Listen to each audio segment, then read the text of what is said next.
Welcome to the Peak Performance Productivity Podcast, revealing what productive peak performers think, say and do, so you too can be productive. With me, your host, Michael Tipper.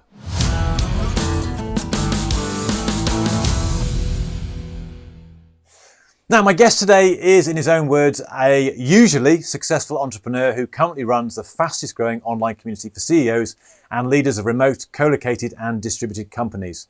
A man with a track record of success at an early age throughout his career, his entrepreneurial journey started as young as 12 years old when he ran a neighbourhood car washing empire by employing local kids to do the work and took a 25% cut.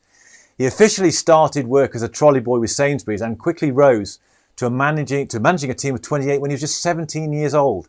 He turned his hand to business, building and then selling an IT refurbishment business before embarking on a career helping other businesses grow and develop. Consistent with achieving success at an early age, he became the youngest ever chair for Vistage, the internationally renowned membership organisation for CEOs and MDs.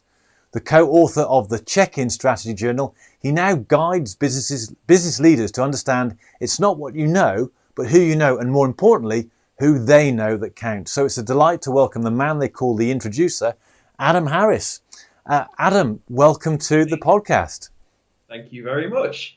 How are you? I'm fantastic. Now, what I want to do, I just want to start by asking you a question about your early entrepreneurial activities. By your own definition, in some of the videos I've seen you appear in, you said you weren't very good at school. So what did you have back then that set you on that entrepreneurial path that others may not have had?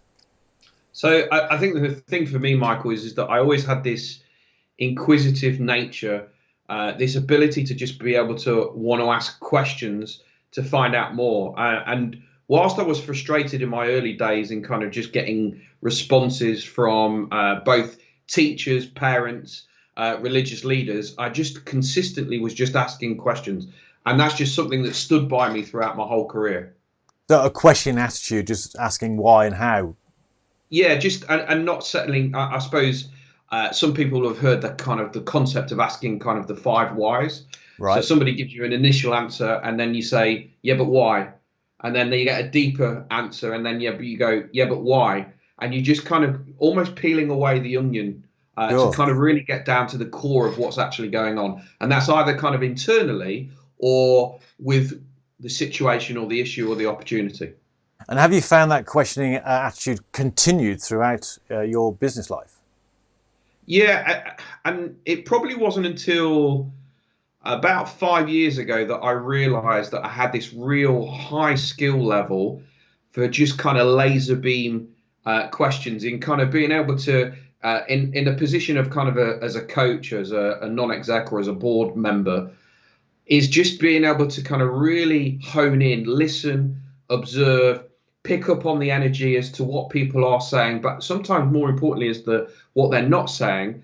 And then just kind of come in with a real laser beamed focused question to just kind of almost in a positive way, knock somebody off their perch and really get them kind of challenging to understand, okay, so what's really going on here? And you said you discovered that trait. Was that something that appeared that you didn't know you had, or did it evolve through the work that you were doing?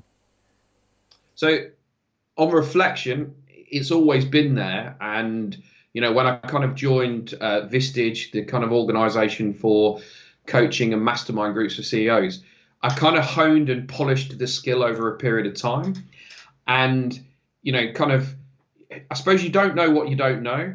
Right. So I kind of had been doing it verbatim all my life. And then you kind of, you know, sitting in a group of peers and people go, oh my God, that question was just amazing. You're like, really? That's just kind of what I do. So I think sometimes that aspect of really understanding what your skills are and kind of, you know, getting to that point really puts you in a kind of strong position. I did some work a couple of years ago with Gallup Clifton Strengths Finders and really understood, you know, the kind of the high skill levels that I've got. And that actually really helps me now in understanding, okay, what are the things that I can focus on that is really going to add value to the people that I'm working with, but also that I'm at the top of my game. You know, manage and work on your strengths and identify your weaknesses, and then, you know, delegate and elevate through to other people. Are there any questions that continually crop up? And if so, what are they? Yeah, so I think a couple that I think really important is that on a scale of 1 to 10, and depending on the issue, the problem, or the opportunity, is that you can give people the opportunity to score themselves and put them in a position, and that position is a perception of their reality. Once you've got that, it's then a case of kind of going deeper and say, okay, so what would +1 look like? Help me Right. understand what you would think and feel if you were at that point. Okay, so you're here now and you want to get to this point. What do you stroke we need to do to kind of first and foremost understand, but then get to the point of really being able to kind of understand. And a lot of the times, most of the challenges that we have within our own lives are created by our own mind. And it's really a case of beginning to kind of understand that. Another great question that I often use is, if you were me, what would you do? So Right. it's that aspect of kind of empathy. So you take yourself, again, a lot of the frustration that we have with other people is because we've got an idea or a fixation on how things potentially should be. And actually what we've not done is we've not looked at things from somebody else's perspective, not lived in their shoes and had their empathy. So what we need to do is to put ourselves in that other person's shoes and go, okay, so if you were them, what would you do? How do you use these questions on yourself? Because I know it's very, very easy as a coach myself. It's very, very easy to sit there, see what the problem is, ask a Yeah. question, have them move forward. But sometimes when you turn inwards, that objectivity is lost and it becomes harder. How do you apply them to yourselves? So that's a great question. And as part of the reason why I co-wrote the Check-in Strategy Journal, because what I was finding, not just for me, but also with a lot of clients, was you have a coaching session, you're in the moment, there's a lot of great stuff, but actually it's the consistency of challenge, reflection, and kind of, support. So what I end up doing now, and, I know this conversation is about productivity, but actually for me, the biggest aspect of productivity is the action of sitting down, reviewing and previewing the day, the week ahead, to really kind of grasp and understand from my perspective, not just from a practical perspective, but also from an emotional perspective, what are the key things that I need to focus on? So it's almost kind of taking a step outside and almost kind of a helicopter approach. A little bit, to be honest, what most coaches will do with their clients, and then getting into that habit and the routine of doing it for myself. For me, it's now an essential part of my day. It really sets me up. Now, the Check-in Strategy Journal is you have a process. You started off with mindset in the process. Why did you start with mindset? So what was really interesting, and I know you know my co-author well. So Robert comes at things very much from an academic perspective, systems, processes. I'm very much more people, purpose, culture, emotions. And it was really interesting kind of going through the process of writing it, because both of us were coming at things from a different perspective. If you were me, what would you be putting into the journal? And we just kind of got to the stage of going, actually, well, that actually is the first thing, is that you need to have the right mindset. You need to have objectives, goals. One of the phrases that we use often is start with the end in mind. So you have to frame it first, because if you then know where and what you're trying to achieve, actually it's then a case of putting the systems, the processes, and the structure that's going to kind of sit behind that. There was an interesting comparison, the way you and Robert think differently, where I think Robert's quote was something along the lines of execution without strategy, it doesn't work, and strategy without execution doesn't work. And you said that culture trumps strategy every time. Can you just explain what you mean by that? Yeah, so culture eats strategy for breakfast. There's a number of different variations. When you look at an organization, you can have the greatest systems and the processes, but if people aren't emotionally bought in to the end game or the journey, it becomes quite systematic, becomes quite robotic. And actually, you'll achieve a certain amount to that point, but actually when you get people engaged from an emotional perspective, there's a connection, there's a willingness, there's a drive. Actually, if you look at a lot of the words that people kind of use, a lot of them are kind of doing and emotive words, and that's really what how and what we can do to get the best out of people. Um, if you reflect for yourself on the good leaders that you've had, most of them will be inclusive. Most of them will want to bring you on that journey and support you through that, rather than being kind of the systematic dictatorial kind of leader. Um, it's just a case of just getting people to come, and want to win the war and fight the battle and get across the line. So when you've got that as a collective, the power is great. I'm a big football fan. My team is Nottingham Forest, and the great manager Brian Clough was one of those exact people. Took a team who on paper should never have been able to achieve what they achieved, but was able to kind of motivate, bring a massive team dynamic, a group mentality together to get people to achieve something that realistically they should never have done. What I'm interested in now is you've just described so with the culture and the goal, and that those bringing those together in a team environment. How does that map out on an individual? So if an individual was to read your book, the Check-in Strategy Journal, how would they take those ideas just for themselves if they weren't working in a team to make them more productive? So, a couple of phrases for me that are important.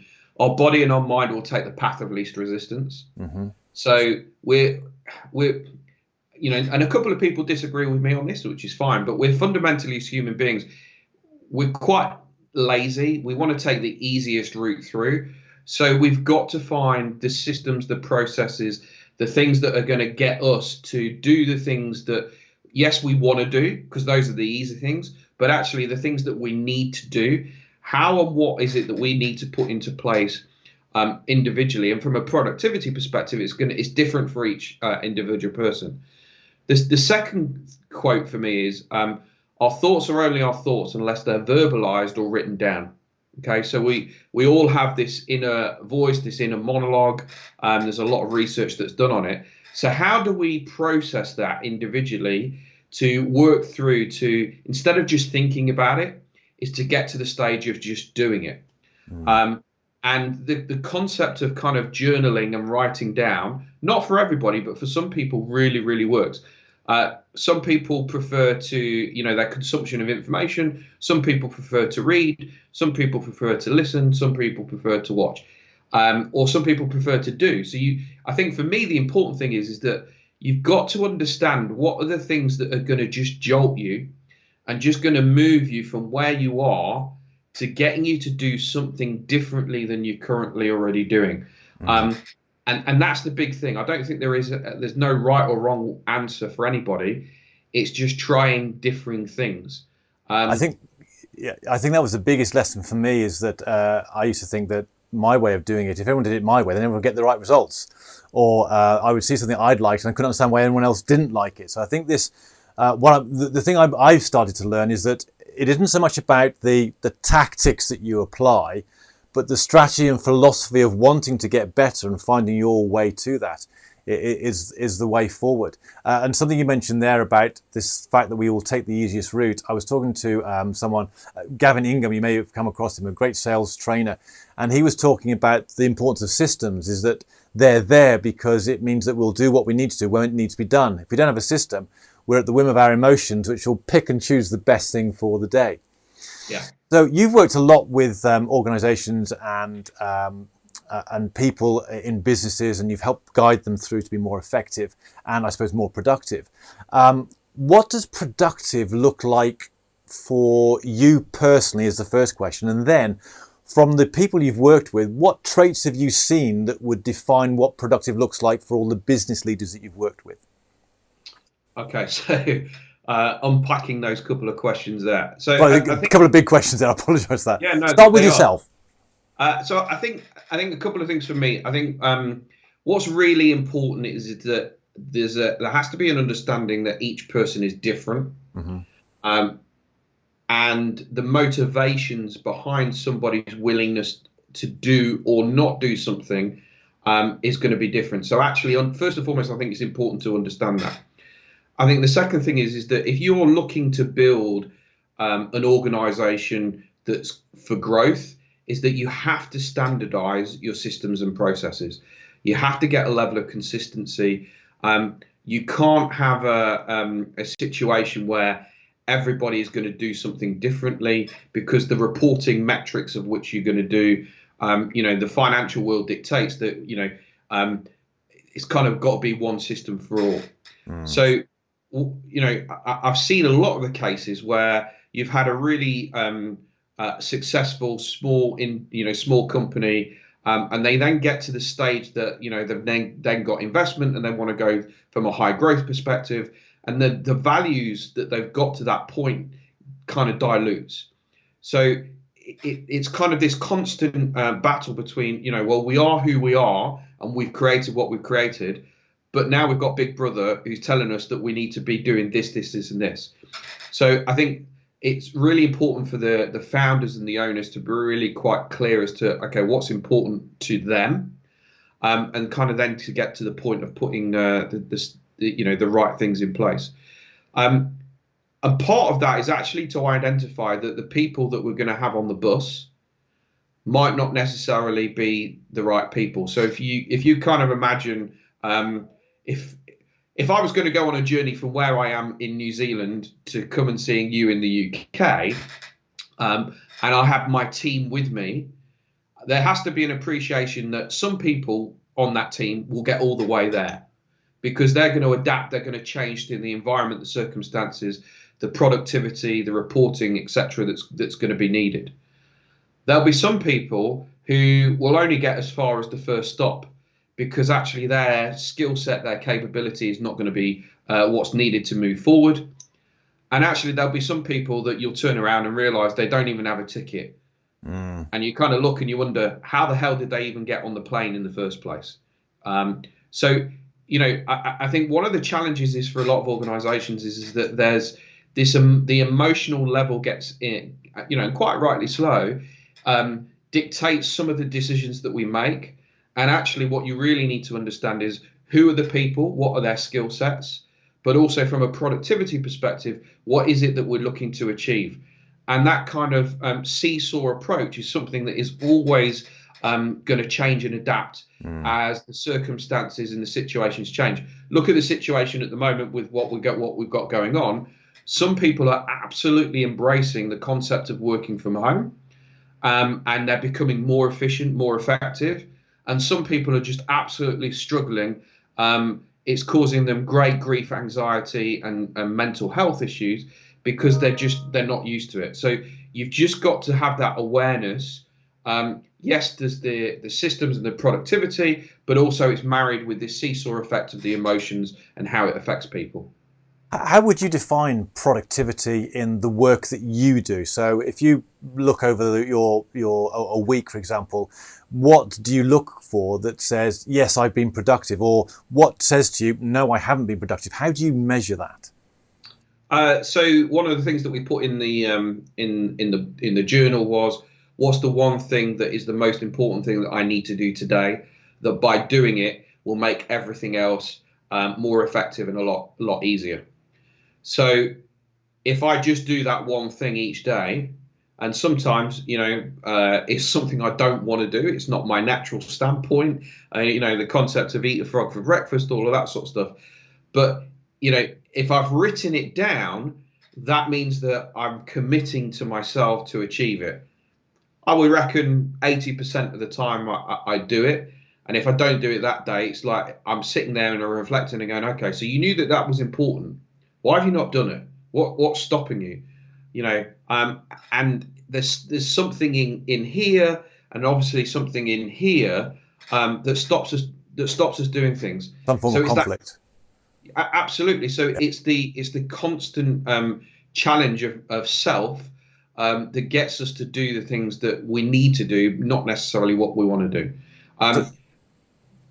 As I was going to say, so your measure then is a process based. So if every day you've asked yourself that question, got the answer, and worked on that, that is your measure of productivity.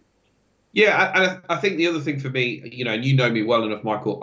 I'm quite intuitive. I'm quite inquisitive. I'm quite flying by the seat of my pants. Yeah, yeah. Um, and letting the universe. I'm a little bit spiritual, not massive, but they're kind of then for me there needs to be a bit of a flow as to what's going Sure. on.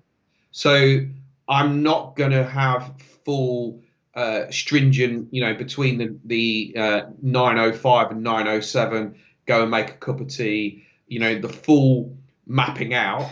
But what I will do is, and what I have done is create a framework Yeah.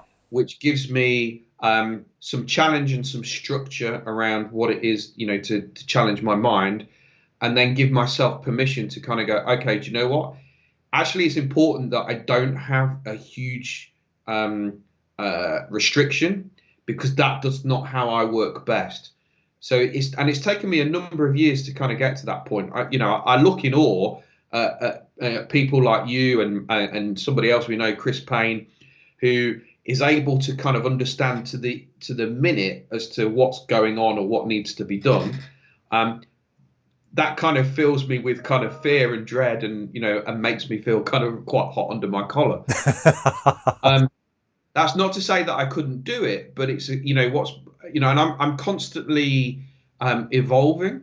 And I think for me that's the important thing is that that old phrase, if you always do what you've always done, you'll always get what you've always Yeah. got. So how and what do I need to do to be more productive? Okay, so I'm not going to go to the stage of being fully one way, but what I've got to do is I've got to try and use different tools and methods to enable me to become more productive.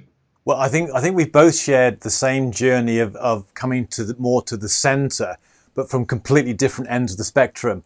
So I have recognized I'm a systems engineer, I'm a process guy, I'm logic, I love spreadsheets. I mean, for me, precision is a word of arousal. I think I may have mentioned that before in the past. So that's where I've been, and I've always been quite dogmatic about structure and process.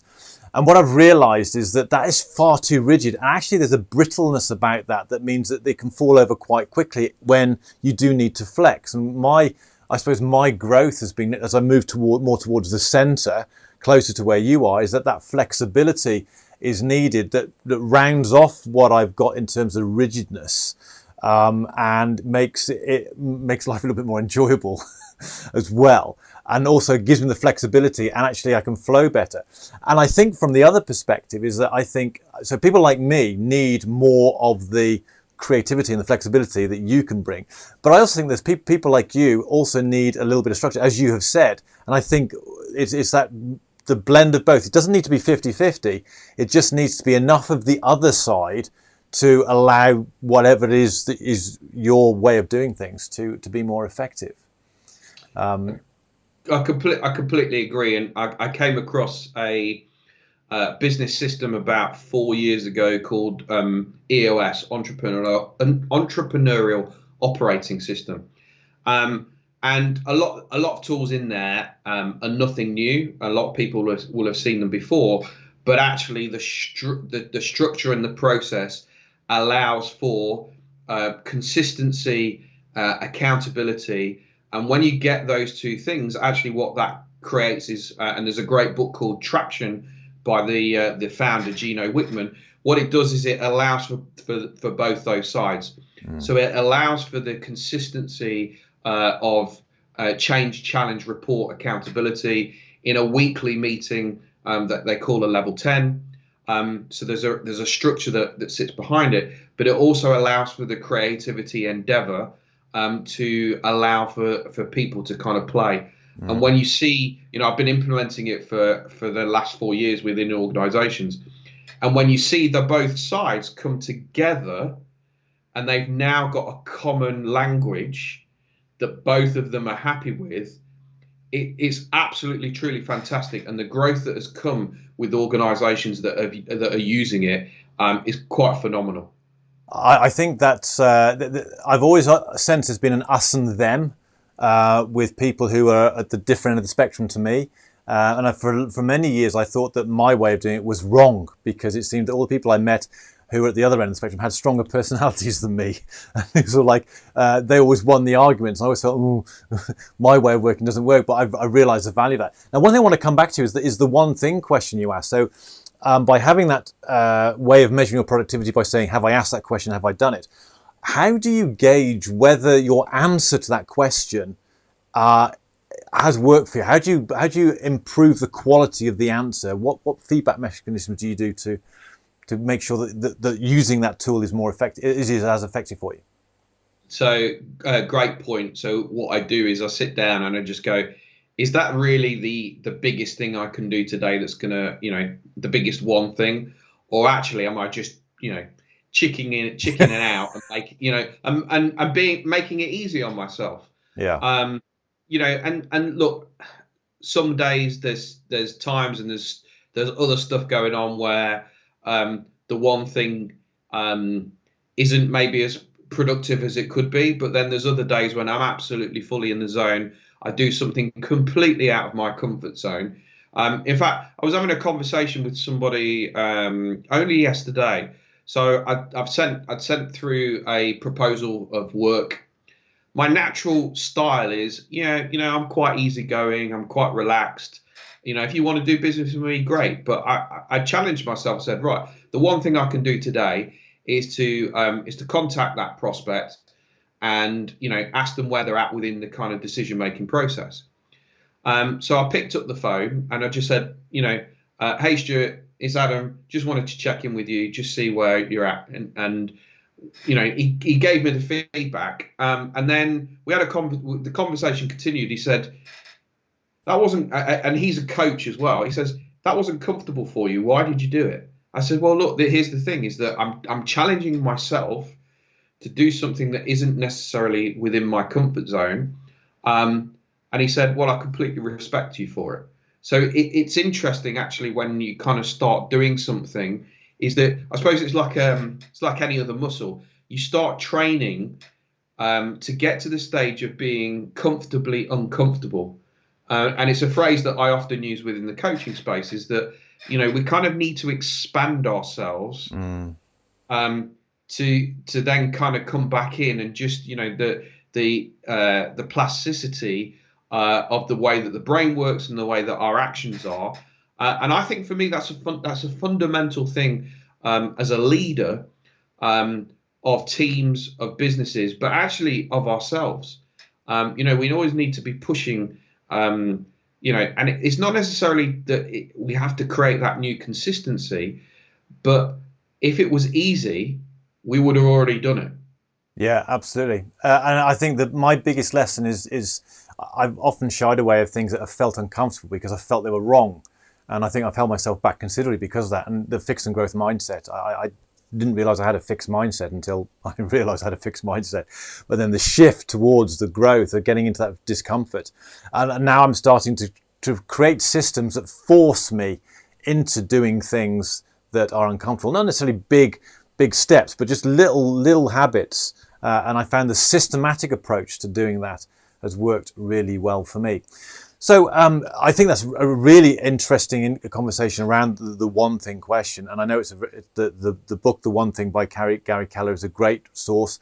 And also, I mean, the one thing question actually comes from Stephen Covey from his 7 Habits book. There's almost a verbatim question in one of the chapters there, which I didn't realize. I stumbled across that by accident. So that powerful, it's a really powerful question. I think it alludes to what you said at the beginning about this questioning thing. So one of the questions I have for you, what would you say is your productivity superpower if it isn't questioning for yourself? So I think for me, in a strange way, it's the flexibility and the creativity. So being so loose and not having an agenda. So going into a situation or an environment and being able to kind of react to assist others in kind of creating that creating productivity. Right. So being able to read and understand the situation, the circumstances, again, start with the end in mind. If I've got that clear either for others or for myself, then that allows me to use the toolkit that I've built over the years to get to the stage of helping myself and others through that journey. Now, in the bibliography in your book reads like a who's who of some of the greatest productivity books of all time. Now, there are 3 books I want to ask you. So, you've got the Checklist Manifesto by Atul Gawande, you've got The Power of Habit by Charles Duhigg, and you've got Eat the Frog by Brian Tracy. If you just had to have one of those books, which one would it be? For me, I think it would have to be Eat a Frog for Breakfast. And I think the reason why is, if you are getting into that habit and that routine of just forcing yourself to do the thing that you don't want to do, then actually you're getting into that routine, and that's where the challenge then comes. And actually you do that thing, and the rest of the day just becomes a little bit more enjoyable, and you're training the muscle memory to kind of go, do you know what? It's okay. Let's smash this. Let's just do what we need to do. Are you a morning person or a night person? Well, interestingly, so I've moved to New Zealand. I'm still dealing with a number of clients over in Europe. I'm kind of adapting. Right. It's not necessarily so I used to be a late night person. Then I moved to being a morning person. I loved getting up, going to the gym, coming back before everybody else in the house had woke up. I'm now, my working patterns mean that I'm working late at night. So it's kind of morphing. Right. Time zone differences as well. And I'm nowhere. It's still a journey of discovery for me, is to kind of understand, okay, if I'm working in an evening, what's the release of productivity that I need to give myself during the day to have that balance and allow things to kind of settle out a little bit. Sure. I think these days with distributed workforces, with the international element, I think that more and more people are faced with that challenge as well. And it's an interesting one. I was reading a book on sleep this morning that talked about the difference between night owls and the larks, and explaining why evolutionarily we have got those two. And that the problem that we've got in society is that about 30% of people are night owls. But the trouble is, society has got this thing where we get up in the morning, we have to be working right from the start, but a night owl doesn't automatically do that, and actually force them to do that cause all sorts of problems. But apparently the reason that we have the two is that from a survival perspective is that the 8 hours sleep that a night owl would have and the 8 hours sleep that a lark would have, there's a small overlap. So that if we all were the same, then we'd all be asleep at the same, we'd be at risk the same time for those 8 hours. But because Absolutely. of that overlap, it's probably only 4 hours when we're at risk. And I thought, well, that's fascinating. So the last question, or the penultimate question I want to ask you is that if you could go back in time to a part of your career where it would make the most impact, what's the one productivity habit you wish you'd had back then and would have done more of? So I'd go back to a time when I was a CEO, and I would create more productivity and consistency around the board meetings. So interestingly, that's now a piece of work that I'm now getting into. I'm just worked on a new brand called Frank and Fearless, how to have focus, flow, and fun in the boardroom. And Right. that's exactly it. Is that actually one of the things is that the lack of productivity, the lack of the right conversations around the boardroom, actually stifles the growth and the development of the business. So actually, it's an area that I've loved over the last kind of 10 years, and now I'm really putting the focus on it, because I know from experience of being there is that if you're not talking about the right things and you're not having the open and honest conversations, you're stagnating, and that's no good for anybody, because if you start stagnating, what you'll start doing as an organization is you'll start going backwards very, very quickly. How does that link to your last tweet, which was the opposite of play isn't work, it's depression? So, I think, especially with everything that's going on at the moment, work becomes too serious. And actually, it probably all goes all the way back to the aspect of culture. Is if we create a robotic environment, then we're just going to get some level of output. If we're not having some level of fun and enjoyment and value for the people that are working within the business, the stakeholders, the suppliers, the customers, if there's not some level of human interaction, then we just become a commoditized process. And actually, what is the purpose of business?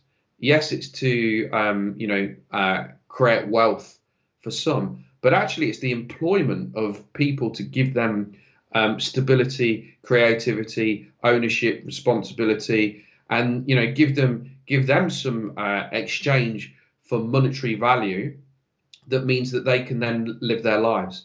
And actually, if you look at a lot of the successful organizations, a number of kind of the B corporations, the people, purpose, profit, planet kind of situation, when you kind of start looking at that and you kind of dissect it and you go, surely that is absolutely the fundamentals of what actually being in business is all about. And I think a lot of the times I notice that people forget that.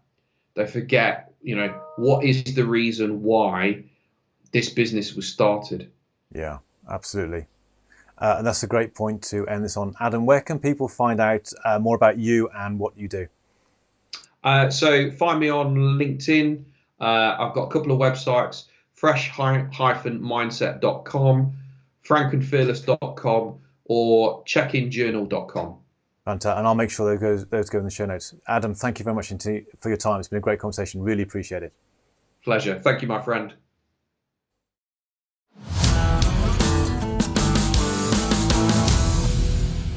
Thank you for tuning into this episode of the Peak Performance Productivity Podcast. If you've not already done so, then head over to peakperformanceproductivity.co to get your free productive habit installation kit, a proven process for the permanent embedding of highly productive behaviours. And if you've got just one productive idea that you can use from today's episode, then please like, share, subscribe, comment or review to show your appreciation to today's guest. Until next time.